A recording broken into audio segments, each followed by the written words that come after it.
JDS ಬಿಟ್ಟಿದ್ದು ಸರಿ, ಸೈದ್ಧಾಂತಿಕ ಕಾರಣಗಳು. ಪಾಪ ನಮ್ಮಂತ ಕಾರ್ಯಕರ್ತರು, ನಮ್ಮಂತ ವರ್ಕರ್ಸು ಇರ್ತೀವಿ.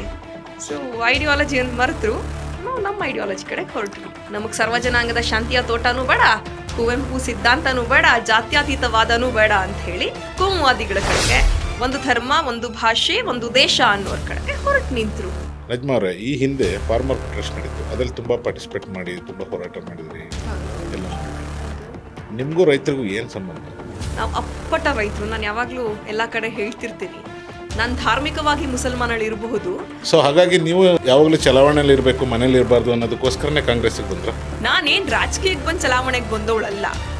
ನಾನು ನನ್ನ ಹೋರಾಟ, ನನ್ನ ಸೈದ್ಧಾಂತಿಕ ಸಂಘರ್ಷಗಳ ಮೂಲಕ ಮುನ್ನೆಲೆಗೆ ಬಂದವಳು. ಕೂತಿದ್ರಲ್ರಿ ಡೆಲ್ಲಿನಲ್ಲಿ 100 ದಿನ ಪಂಜಾಬ್ ಮತ್ತು ಹರಿಯಾಣದ ರೈತರು ಮೋಸ ನೋಡ್ಲಿಲ್ಲ, ಒಂದು ಪ್ರೆಸ್ ಮೀಟ್ ಮಾಡಲಿಲ್ಲ, ಬ್ಯಾರಿಕೇಡ್ ಹಾಕಿದ್ರು ಅವ್ರಿಗೆ. ಕೇಳಿ, ಮೋದಿನ ಹೋಗಿ ಕೇಳಿ, ಯಾಕೆ 100 ದಿನ ಕೂತ್ರು ಕೂಡ ಒಂದು ಪ್ರೆಸ್ ಮೀಟ್ ಮಾಡಲಿಲ್ಲ? ಯಾಕೆ ಅವ್ರನ್ನ ಉದ್ದೇಶಿಸಿ ಮಾತನಾಡಲಿಲ್ಲ? ಈಗ ಮೋದಿಯವರು ಎಲ್ಲರದು ಕಷ್ಟ ಸುಖ ಕೇಳ್ತಾರಲ್ಲ ಮನ್ ಕಿ ಬಾತಲ್ಲಿ ಎವರಿ ಸಂಡೇ, ಇನ್ನೇನು ಕೇಳಬೇಕು? ದೇವೇಗೌಡರು ಹೇಳೋದು ನನಗೆ ಏನು ಹೇಳಿರಲಿಲ್ಲ, ಕುಮಾರಸ್ವಾಮಿ ಹೋಗಿ ಜಾಯ್ನ್ ಆಗ್ಬಿಟ್ಟಿದ್ದಾನೆ BJP ಜೊತೆಗೆ ಅಂತ. ಅವಾಗ ನಾನು ಸತ್ರು ಹೋಗಲ್ಲ, ಬದುಕಿದ್ರು ಹೋಗಲ್ಲ ಅಂತ ಹೇಳ್ತಿದ್ದ ದೇವೇಗೌಡರು ಇವಾಗ ಹೆಂಗೆ ಹೋಗಿದ್ದಾರೆ? ನಮಗೆ ಸಾಬ್ರು ಓಟೇ ಬೇಡ ಅಂತ ಹೇಳೋದು, ಈ ತರಹದ ರಾಜಕಾರಣ ಇರಲಿಲ್ಲ. ಯಡಿಯೂರಪ್ಪನವರಿಗೆ ಅವರ ಶಿಕಾರಿಪುರ ಕ್ಷೇತ್ರದಲ್ಲಿ ಮುಸಲ್ಮಾನರು ಕೂಡ ಓಟನ್ನ ಹಾಕಿದ್ದಾರೆ.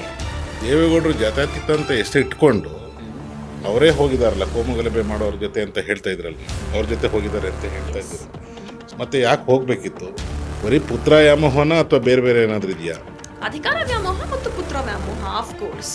ಈಗ ಕುಮಾರಸ್ವಾಮಿ ಅವ್ರ ಮೇಲೆ ಮಾತ್ರನೇ ವ್ಯಾಮೋಹ ಇರೋದು ದೇವೇಗೌಡರಿಗೆ, ಉಳಿದ ಮಕ್ಕಳ ಮೇಲೆ ಯಾರ ಮೇಲೂ ಇಲ್ವಾ? ನೀವು ದೇವೇಗೌಡರು ಒಬ್ಬ ಪ್ರಧಾನಿಯಾಗಿ ಅವರು ಜನರ ಮನ್ ಕಿ ಬಾತ್ ಆಡ್ಬೇಕಾಗಿರೋದು, ತನ್ನ ಮನ್ ಕಿ ಬಾತನ್ನಲ್ಲ. ಮಣಿಪುರದಲ್ಲಿ ಬೆತ್ತಲೆಯಾದಂತಹ ಹೆಣ್ಮಕ್ಳ ಬಗ್ಗೆ ಆಡಿಲ್ಲ. ನಿನ್ ವಿರುದ್ಧ ಮಾತಾಡ್ದೆ ಅಂದ ತಕ್ಷಣ ನೀವು ಸಿದ್ದರಾಮಯ್ಯ ಅವ್ರ ಬಗ್ಗೆ ಮಾತಾಡ್ತಿದ್ದೀರಾ, ಏನ್ BJP ಅವನ ಅಂತ ಕೇಳ್ಬಿಡ್ತಾರೆ ಮಾಧ್ಯಮದವ್ರಿಗೆ ಅಂತ. ಹೌದು ರೀ, ಬರೀ BJP ಪಕ್ಷಕ್ಕಷ್ಟೇ ಅಲ್ಲ ಪ್ರಧಾನಿ, ಇಡೀ ದೇಶಕ್ಕೆ ಪ್ರಧಾನಿ. ನೀವು ನೋಡಿದ ದೇವೇಗೌಡ ತುಂಬಾ ಒಳ್ಳೆ ಗುಣಗಳಿತ್ತು. ಅವರು ಹೆಣ್ಮಕ್ಳು ತುಂಬಾ ಗೌರವಿಸ್ತಿದ್ರು. ನಂಗೆ ತುಂಬಾ ಬೇಸರ ಆಗೋದು, ಅಂಥ ತಾತನಿಗೆ ಎಂಥ ಮೊಮ್ಮಗ ಹುಟ್ಬಿಟ್ಟ ಅಂತ. ನಿಮ್ಮ ಪ್ರಕಾರ Kumaraswamy no comments at all. So ಈಗ ಜನರನ್ನೆಲ್ಲ ಬೆರಿತಾ ಇರುವಂಥದ್ದು ನೋಡಿದ್ರೆ ಈ ಆಟಿಟ್ಯೂಡ್ ಮುಂಚೆ ಇರಬೇಕಾಗಿತ್ತು. ಈ ಇನ್ಸಿಡೆಂಟ್ಗೆಲ್ಲ ಕಾರಣ CD ಆಗಲಿ ಬೇರೆ ಒಂದಾಗಲಿ ಏನೇನೋ ಹೊರಗಡೆ ಎಲ್ಲ ಗೊತ್ತಿದೆ. ನಿಮಗೂ ಸ್ವಲ್ಪ ಅದರಿಂದ ಸಮಸ್ಯೆನೂ ಕೂಡ ಆಯಿತು ಅನಿಸುತ್ತೆ. ಅಡಕೆಗೆ ಹೋದ್ಮಾನ ಆನೆ ಕೊಟ್ಟಿರಬಾರದು ಅಂತ ಒಂದು ಗಾದೆ. ನೀನು ಒಬ್ಳು ಕಸ ಗುಡಿಸೋಳ್ನೂ ಬಿಡಲ್ಲ, ನಿನ್ನನ್ನು ಸಾಕಿರೋಳ್ನೂ ಬಿಡಲ್ಲ ಅಂತಂದ್ರೆ ಅಂಥವನ ಬಗ್ಗೆ ಮಾತಾಡಿ ನನ್ನ ಬಾಯಿನ ಹೊಲ್ಸ್ ಮಾಡ್ಕೊಳಕ್ ನನ್ಗೆ ನಿಜವಾಗ್ಲೂ ಇಷ್ಟ. ಈ ಕಾಂಗ್ರೆಸ್ ಗ್ಯಾರಂಟಿ ಇದೆಯಲ್ಲ, ಎಲ್ಲೋ ಒಂದ್ ಕಡೆ ಫೇಲ್ಯೂರ್ ಅಂತ ಹೇಳ್ತೀನಿ. ನಮ್ಮೂರಲ್ಲಿ ಸಾಕವ, ನಿಂಗಮ್ಮ, ರಾಮಕ್ಕ ಎಲ್ಲಾರ್ಗು ಗ್ಯಾರಂಟಿಗಳಿಂದ ಖುಷಿಯಾಗಿದ್ದಾರೆ. ಎಷ್ಟು ಇಂಚಿನ ಇದೆ? 56 ಇಂಚಿನ ಎದೆ ಸೆಟ್ಕೊಂಡು ಹೇಳಿದ್ರು 6 ಕೋಟಿ ಉದ್ಯೋಗ ಕೊಟ್ಬಿಡ್ತೀನಿ ಅಂತ.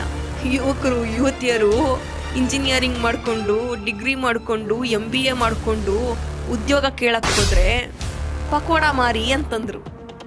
ಹೋಗಿ ಕೇಳಿ ಅವ್ರಿಗೆ, ಯಾಕೆ ಅವ್ರಿಗೆ ಕೇಳಲ್ಲ? ವೀಕ್ಷಿಸಿ ನಾಳೆ ಸಂಜೆ 4:30ಕ್ಕೆ.